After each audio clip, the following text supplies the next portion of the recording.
The Secret Garden by Frances Hodgson Burnett. Chapter 1. There is no one left. When Mary Lennox was sent to Misselthwaite Manor to live with her uncle, everybody said she was the most disagreeable-looking child ever seen. It was true, too. She had a little thin face and a little thin body, thin light hair and a sour expression. Her hair was yellow, and her face was yellow because she had been born in India, and had always been ill in one way or another. Her father had held a position under the English government, and had always been busy and ill himself, and her mother had been a great beauty who cared only to go to parties and amuse herself with gay people. She had not wanted a little girl at all, and when Mary was born she handed her over to the care of an ayah, who was made to understand that if she wished to please the Mem Sahib, she must keep the child out of sight as much as possible. So when she was a sickly, fretful, ugly little baby, she was kept out of the way, and when she became a sickly, fretful, toddling thing, she was kept out of the way also. She never remembered seeing familiarly anything but the dark faces of her ayah and the other native servants, and as they always obeyed her and gave her her own way in everything, because the Mem Sahib would be angry if she was disturbed by her crying, by the time she was 6 years old she was as tyrannical and selfish a little pig as ever lived. The young English governess who came to teach her to read and write disliked her so much that she gave up her place in 3 months. And when other governesses came to try to fill it, they always went away in a shorter time than the first one. So if Mary had not chosen to really want to know how to read books, she would never have learned her letters at all. One frightfully hot morning, when she was about 9 years old, she awakened feeling very cross, and she became crosser still when she saw that the servant who stood by her bedside was not her ayah. "Why did you come?" she said to the strange woman. "I will not let you stay. Send my ayah to me." The woman looked frightened, but she only stammered that the ayah could not come, and when Mary threw herself into a passion and beat and kicked her, she looked only more frightened, and repeated that it was not possible for the ayah to come to Missy Sahib. There was something mysterious in the air that morning. Nothing was done in its regular order, and several of the native servants seemed missing, while those whom Mary saw slunk or hurried about with ashy and scared faces. But no one would tell her anything, and her ayah did not come. She was actually left alone as the morning went on, and at last she wandered out into the garden and began to play by herself under a tree near the veranda. She pretended that she was making a flower-bed, and she stuck big scarlet hibiscus blossoms into little heaps of earth, all the time growing more and more angry, and muttering to herself the things she would say, and the names she would call Saidi when she returned. "Pig! Pig! Daughter of pigs!" she said, because to call a native a pig is the worst insult of all. She was grinding her teeth and saying this over and over again when she heard her mother come out on the veranda with someone. She was with a fair young man, and they stood talking together in low, strange voices. Mary knew the fair young man who looked like a boy. She had heard that he was a very young officer who had just come from England. The child stared at him, but she stared most at her mother.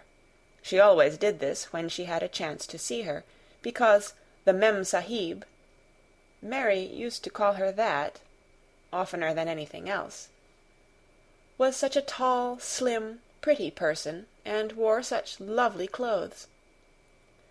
Her hair was like curly silk, and she had a delicate little nose which seemed to be disdaining things, and she had large, laughing eyes. All her clothes were thin and floating, and Mary said they were full of lace. They looked fuller of lace than ever this morning, but her eyes were not laughing at all. They were large and scared, and lifted imploringly to the fair boy officer's face. "Is it so very bad? Oh, is it?" Mary heard her say. "Awfully," the young man answered in a trembling voice. "Awfully, Mrs. Lennox. You ought to have gone to the hills 2 weeks ago." The Mem-Sahib wrung her hands. "Oh, I know I ought," she cried. "I only stayed to go to that silly dinner party. What a fool I was!" At that very moment such a loud sound of wailing broke out from the servants' quarters that she clutched the young man's arm, and Mary stood shivering from head to foot. The wailing grew wilder and wilder. "What is it? What is it?" Mrs. Lennox gasped. "Someone has died," answered the boy officer. "You did not say it had broken out among your servants." "I did not know," the Mem-Sahib cried. "Come with me, come with me." And she turned and ran into the house. After that, appalling things happened, and the mysteriousness of the morning was explained to Mary. The cholera had broken out in its most fatal form, and people were dying like flies. The ayah had been taken ill in the night, and it was because she had just died that the servants had wailed in the huts. Before the next day 3 other servants were dead, and others had run away in terror. There was panic on every side, and dying people in all the bungalows. During the confusion and bewilderment of the second day, Mary hid herself in the nursery, and was forgotten by everyone. Nobody thought of her, nobody wanted her, and strange things happened of which she knew nothing.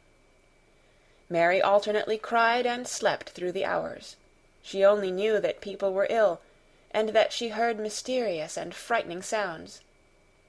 Once she crept into the dining-room and found it empty, though a partly finished meal was on the table, and chairs and plates looked as if they had been hastily pushed back when the diners rose suddenly for some reason.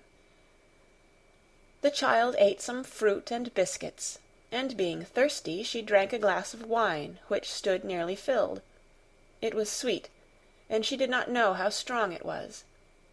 Very soon it made her intensely drowsy, and she went back to her nursery and shut herself in again, frightened by cries she heard in the huts and by the hurrying sound of feet. The wine made her so sleepy that she could scarcely keep her eyes open, and she lay down on her bed and knew nothing more for a long time. Many things happened during the hours in which she slept so heavily, but she was not disturbed by the wails and the sound of things being carried in and out of the bungalow. When she awakened, she lay and stared at the wall. The house was perfectly still. She had never known it to be so silent before. She heard neither voices nor footsteps, and wondered if everybody had got well of the cholera and all the trouble was over. She wondered also who would take care of her now her ayah was dead. There would be a new ayah, and perhaps she would know some new stories. Mary had been rather tired of the old ones. She did not cry because her nurse had died. She was not an affectionate child, and had never cared much for anyone. The noise and hurrying about and wailing over the cholera had frightened her, and she had been angry because no one seemed to remember that she was alive. Everyone was too panic-stricken to think of a little girl no one was fond of. When people had the cholera, it seemed that they remembered nothing but themselves. But if everyone had got well again, surely someone would remember and come to look for her. But no one came, and as she lay waiting, the house seemed to grow more and more silent. She heard something rustling on the matting, and when she looked down she saw a little snake gliding along and watching her with eyes like jewels. She was not frightened, because he was a harmless little thing who would not hurt her, and he seemed in a hurry to get out of the room. He slipped under the door as she watched him. "How queer and quiet it is," she said. "It sounds as if there were no one in the bungalow but me and the snake." Almost the next minute she heard footsteps in the compound, and then on the veranda. They were men's footsteps, and the men entered the bungalow and talked in low voices. No one went to meet or speak to them, and they seemed to open doors and look into rooms. "What desolation!" she heard one voice say. "That pretty, pretty woman! I suppose the child, too. I heard there was a child, though no one ever saw her." Mary was standing in the middle of the nursery when they opened the door, a few minutes later. She looked an ugly, cross little thing, and was frowning because she was beginning to be hungry and feel disgracefully neglected. The first man who came in was a large officer she had once seen talking to her father. He looked tired and troubled, but when he saw her he was so startled that he almost jumped back. "Barney!" he cried out. "There is a child here! A child alone in a place like this! Mercy on us, who is she?" "I am Mary Lennox," the little girl said, drawing herself up stiffly. She thought the man was very rude to call her father's bungalow a place like this. "I fell asleep when everyone had the cholera, and I have only just wakened up. Why does nobody come?" "It is the child no one ever saw!" exclaimed the man, turning to his companions. "She has actually been forgotten." "Why was I forgotten?" Mary said, stamping her foot. "Why does nobody come?" The young man, whose name was Barney, looked at her very sadly. Mary even thought she saw him wink his eyes, as if to wink tears away. "Poor little kid," he said. "There is nobody left to come." It was in that strange and sudden way that Mary found out that she had neither father nor mother left, that they had died and been carried away in the night, and that the few native servants who had not died also had left the house as quickly as they could get out of it, none of them even remembering that there was a Missee Sahib. That was why the place was so quiet. It was true that there was no one in the bungalow but herself and the little rustling snake.